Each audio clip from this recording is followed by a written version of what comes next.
With Deadpool and Wolverine now in theaters, and the new movie figures months away, today I'm pitting the Marvel Legends Deadpool Legacy Collection Deadpool and Wolverine against each other to help you figure out if they're worth getting, and which one is the best bang for your buck. I'm also going to be including some Wolverine head swaps.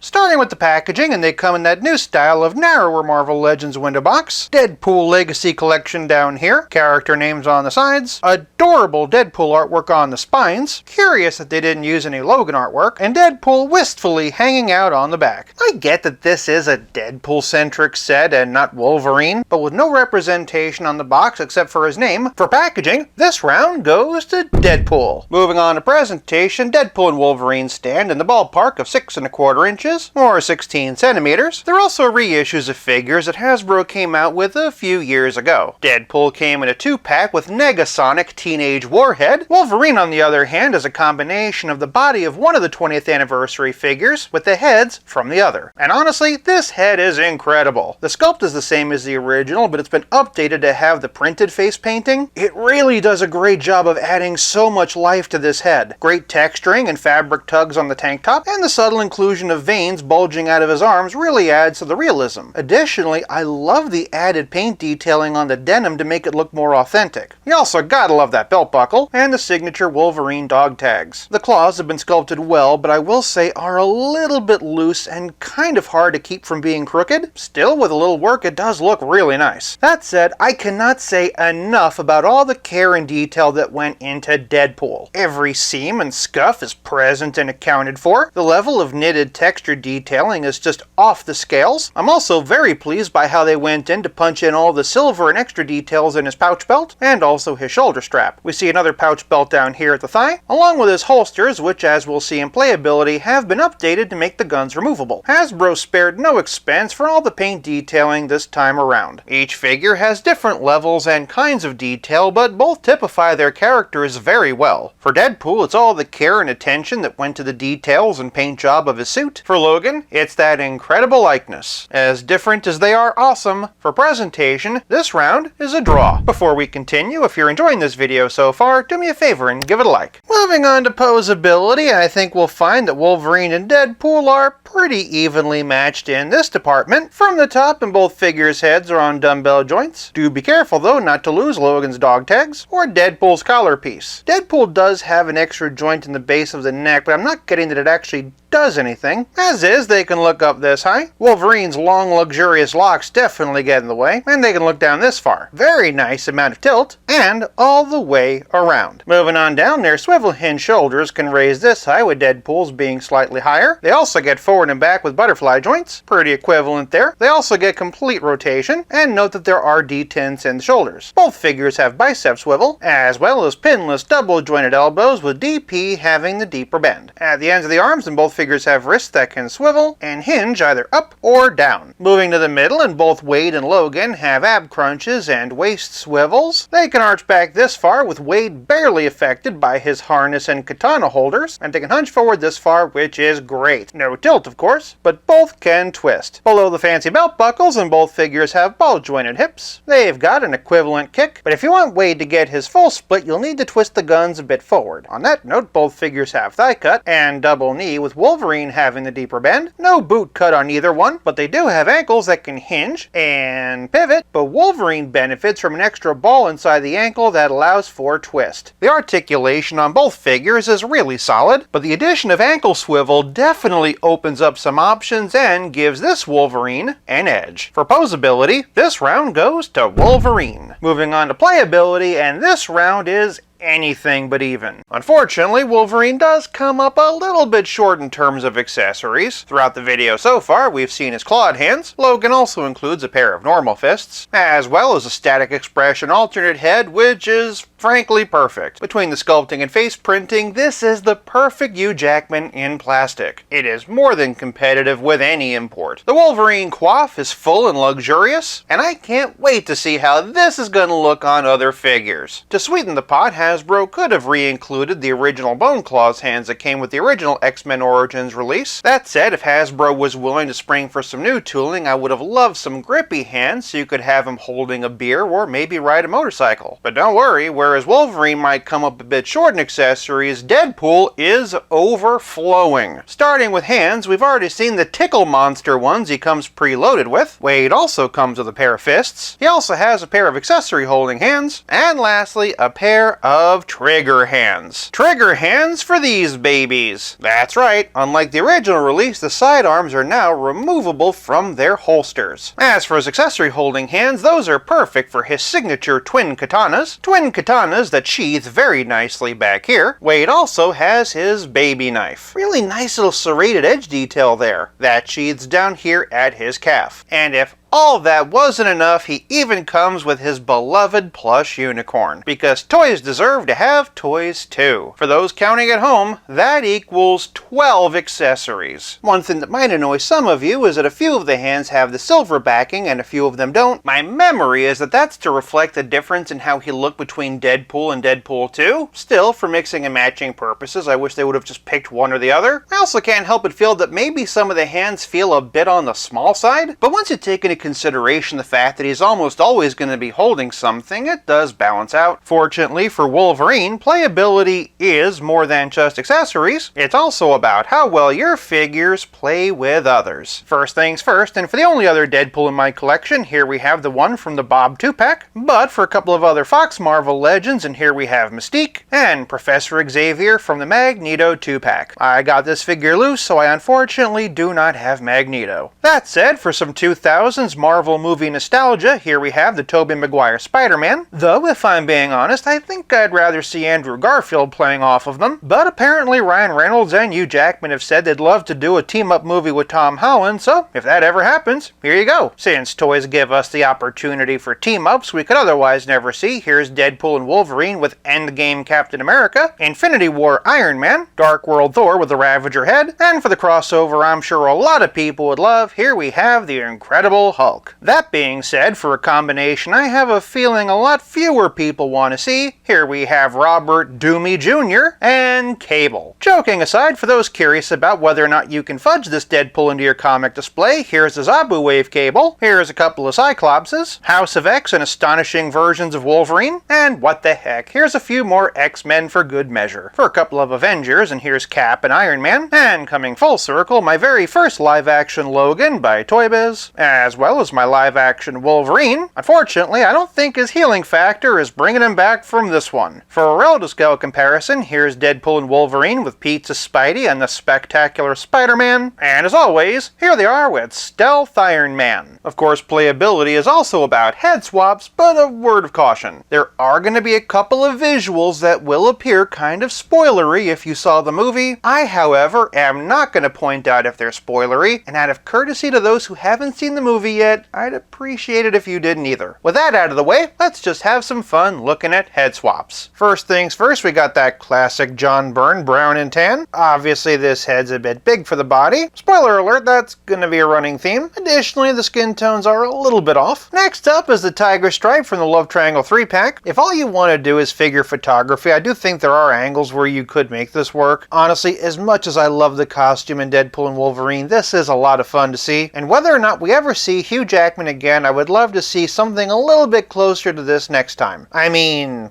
come on. Of course, if you like your Logan a bit more shirtless and a bit more cover of Uncanny X-Men 251, here's the 5-pack version. What's cool about this one is it's the first time so far we've been able to go the other way around to see a Logan head on this body. The skin tones match up pretty well, and in spite of the height, makes for a pretty fun civilian Logan. Other way around, and for figure photography purposes, you could make this work in close-up. In natural light, the skin tones are pretty close, and the body hair has been painted pretty naturally. And let's be honest, this is pretty much what Hugh Jackman looks like without a shirt on anyway. For one that I'm pretty excited about, and here we have House of X. In the same way that Astonishing feels like a realistic version of the Tiger Stripe, this feels like a realistic version of the brown and tan. As muted as the colors are, I don't understand why Fox couldn't have at least done this in their movies. On the opposite end of the spectrum is the brightly colored training uniform. I'm not entirely sure how well this works, but the real magic of this swap is having the comic style Logan head to put on this body. Once again, the skin tones are a great match, and once again he's a bit on the tall side, but this swap gives us not one, but but 2 heads. This brings us to the Bonebreaker wave, and the alternate Screaming head to finish out the set. Otherwise, the Hugh Jackman head looks alright. The skin tones are a good match anyway, but unless you're chopping Deadpool's head off in the end of X-Men Origins Wolverine, those red hot blades are gonna need to be swapped. Next up is X-Men 97, another great tiger stripe option, but the skin tones don't match. Lastly, and here we have the all-new 85 years version. The skin tone's good and the body hair is realistic, and until the new movie figure comes out, I think we can have a lot of fun with this one. Other way around, and wouldn't you know it, once again, the alternate comic book head looks great on this body. This figure's phenomenal and the head swaps are a lot of fun, but with so much value packed in the box, there really is no comparison. For playability, this round goes to Deadpool. This leaves us with nothing left to discuss but the price. Both figures retail for $24.99 and are absolutely worth getting, but thanks to all the reuse, the amount of value in that Deadpool box really shows a maximum effort. For price, this round goes to Deadpool, who wins the battle 4-2. For more Deadpool and Wolverine videos, check out one of these. Until next time, play nice and have fun.